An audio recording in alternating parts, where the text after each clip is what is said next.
Mga kagugma, ato ning tagaan og reaksyon ning usa ka miyembro sa Seventh-day Adventist nga tinukon ni Ellen G. White sa 1863 no.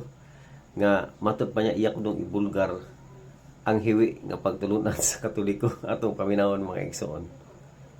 Hello mga kaigalaan, yan nasabta sa atong pagbulgar sa mga hiniwi nga pagtulunan sa Sunday Keepers.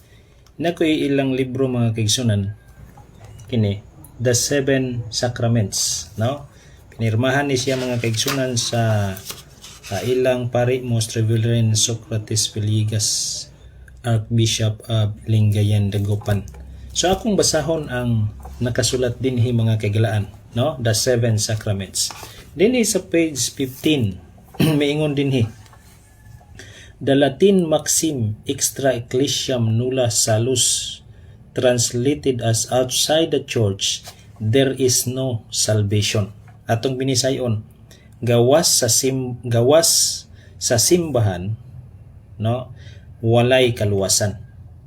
So ang pangutana karon nako, nganong naaman mo sa inyong mga balay, no, kay outside the church there is no salvation. So dili na lang unta mo gawas sa inyong simbahan, no, kay wala man day mo'y kaluwasan kung naa mo sa gawas.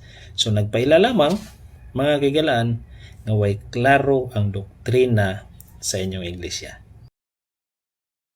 Mga kagugma, matud pa niya naa sa libro sa The Seven Sacraments nga sinulat ko no ni Most Reverend Socrates Villegas sa Arsobispo. Nga matud pa niya naay mabasa diri sa Latin nga extra ecclesiam nulla salus. Sa English, outside the church there is no salvation. Iya, ingon din siya nga ang pangutana karon nganong naman mo sulod sa inyong balay? Ha? Nga gawas sa iglesia wala man mo kaluwasan. Ako'y naulaw sa iyang pangutana mga hinigugma. Ako'y naulaw sa iyang pangutana. Iya, matod pa niya ni ana usab kita sa pagbulgar sa hiwi nga pagtulunan sa Sunday Keepers. Matod pa niya. Wala man niya masabti oy. Ano man nga mo basa-basa mo libros Katoliko, kamo may mo interpret. Makabasa mo ng libro ha. Pero mahitungod na sa interpretation pangutana pud mo oy. Ay sad mo pagbut-but. Kanang pangutana ba nga unsay but pasabot ani? Ayaw nang pangutana nga. Nganong naa mo sa gawas.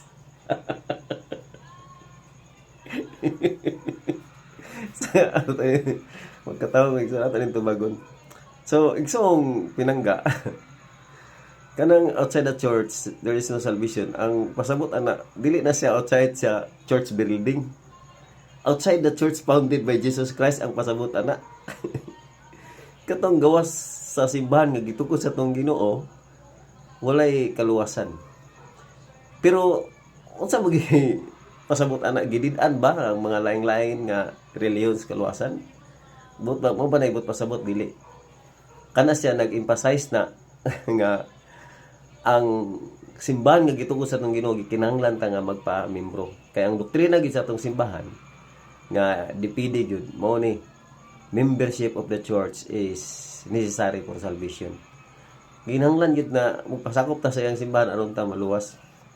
Kaya iyang simbahan ato ning ipamubo mo igsoon katas kay ning explanation no. Taghan kay nga explanation mo tungod pero ato lang simpulon kanang masabot sa atong yano lang yung kay nga pagsabot mo.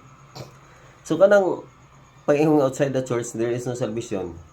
Nagpasabot na nga gikinahanglan ta nga magpasakop siyang simbahan. Kaya nasa Episo 5:23 no ang iyang simbahan mao iyang luwason. Muna iyang luwason.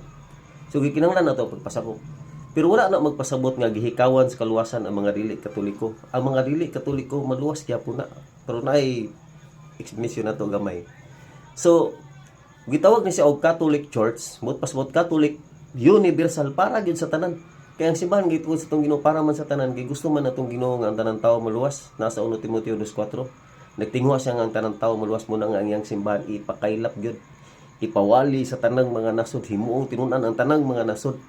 So mo na nga kinahanglan ta magpasakop. So kadang gingon nga outside the church there is no salvation.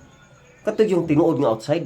Tinuod kanang usa man ang tinuod nga outside kan abang nahibaw ka sa Ginoong Jesucristo nagtukod og usa ka iglesia, nya di jud ka magpasakop diha. Bisan nagtukod siya og simbahan, di jud ka pasakop diha. Nahibaw na jud ka nga naa sa simbahan nga gitukod nya, didto jud ka pasakop sa dili iya ha. Kay kanang nahibaw na gid ba? Kanang usab nang pasabot nahibaw kanang suwito niyo kayo nga kini mo ang iglesia nga gitukod sa Ginoo nya, di lang jud ko diha. Kay dinhi maayo akong kahimtang diri. Mga taki lang ko sa Katolikos, wildado na ko. Nabitaw man ina na may igsoon dili ta nagistorya pasakit no ma nagsulti lang tas tinud. Kana bang nahibaw niyo ka nga kini mo tinuod. Nya di jud ka diha. Suwito niyo kay kastanan no. Bisag kung saon nimo kuan nahibaw niyo kay kasatanan nya di jud ka diha. Muna nang gingon ni sa pabasan mo sa buhat Asite 51-52 nga mga gahi gid mo ulo ang inyo sala batok sa Espiritu Santo nahibaw na gid mo ba nya di gid mo mudawat mo nang gingon sa San Mateo 12:32 nga kana bang sala against Holy Spirit kanang nahibaw ni kas tinuod nya di jud ka kay baw ni kas kamatuoran di jud ka gitawag na siya go outside mo na siya ang outside pero ang mga laing-laing reliyon dili man siya Katoliko, di siya Kristiyanos, basta kana bang ang iyang gisunod niya iyang konsensya, nagminatarong siya, nagkinabuhi siya nga butan, nagtinguha siya nga na iyang mga tinguha may tungod sa pagtuno na sa atong simbahan ba. Nagtinguha siya nga magpasakop sa tinuod nga simbahan niya, wa gid siya kahibaw. Nagbinuutan jud siya, nagtarong jud siya nga buhi. Nagtuman jud siya sa maayo, unsay maayo nga buhaton. Gitawag na sa atong simbahan og spiritual member. So, dili ka membro physically, pero spiritually member ka. So gitawag gyud na sa inside the church. Naagi po sila ikaluwasan. So mo na ang mga igsoon ang atong mubo lang nato og pasabot. So kanang imong pagpasabot nga nganong nanggawas sa simbahan nga namo sa inyong balay sa sayop na igsoon pinangga. So sipyat na nga pagsabot no siguro inosente kay ka wa jud ka kahibaw. Mo na imong nasabtan. Pero salamat nga nangutan na ka na no kay maka-explain ta bisan jutay lang. Daghang salamat.